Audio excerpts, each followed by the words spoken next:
ет қосылған өте дәмді бәліш дайындайтын боламыз. Кешкі астың орнына отбасыларыңызға жасап берсеңіздер, барлығына ұнайтыны сөзсіз. Ендеше дайындап көрейік. Алдымен пиязымыз бен картопымызды майдалап турап аламыз.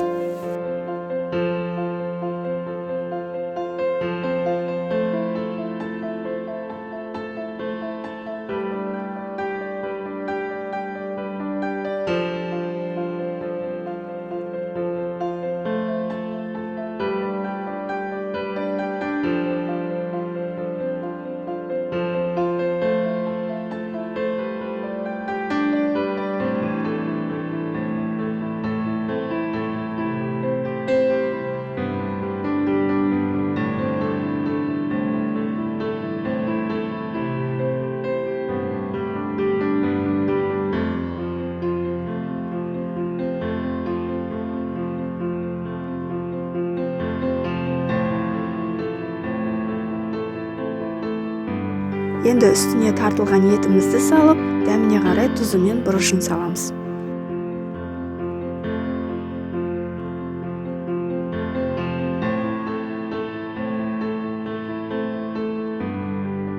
Барлығын жақсылап араластырып аламыз. Осымен біздің салмамыз дайын.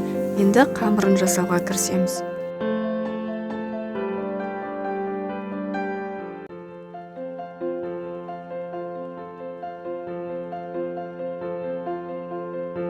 Екі жұмыртқамызға еріген сары майымызды құйып, қаймағымызды саламыз.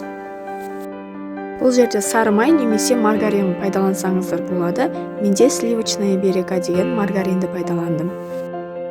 Дәміне қарай тұзын салып, венчикпен барлығын араластырып аламыз.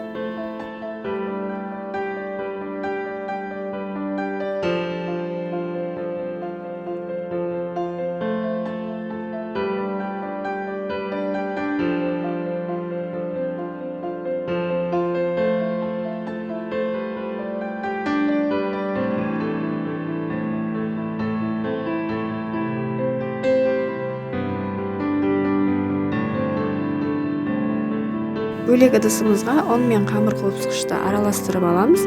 Оны сұйық массаға қосып, қамыр илейміз.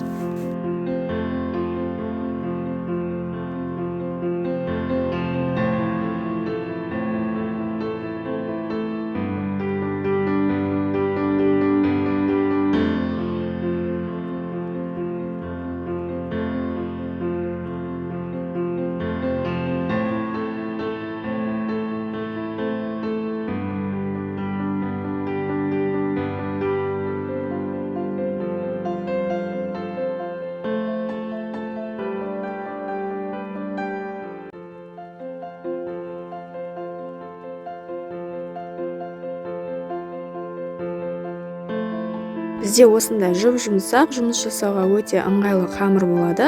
Оны енді екіге бөліп аламыз.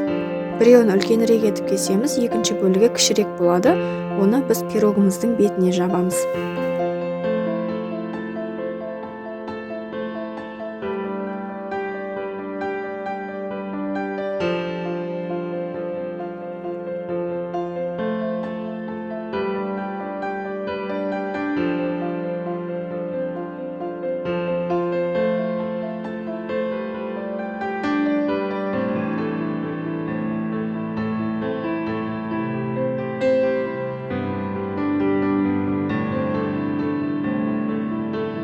Қамырды жұқа етіп жайып, тапамызға төсейміз. Тапамыздың астын майлап немесе пергамент қағазын төсеуді ұмытпаңыздар.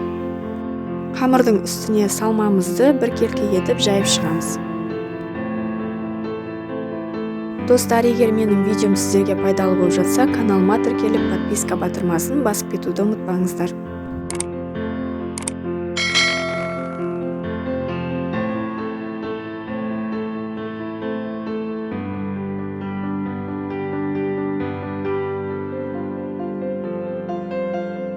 Содан соң бетіне екінші қамырды төсеп, қамырдың шеттерін бекітіп шығамыз.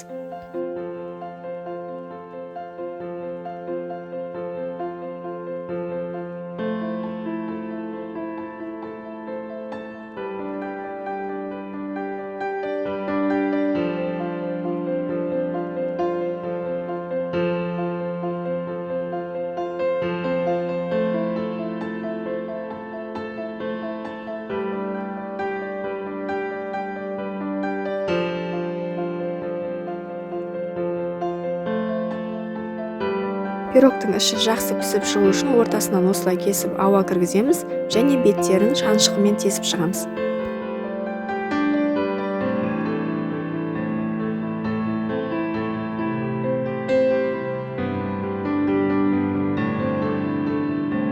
Бетіне жұмыртқа жағып, қызып тұрған 180-200 градус аралығындағы пеште 40 минут шамасында қызарғанша пісіріп аламыз.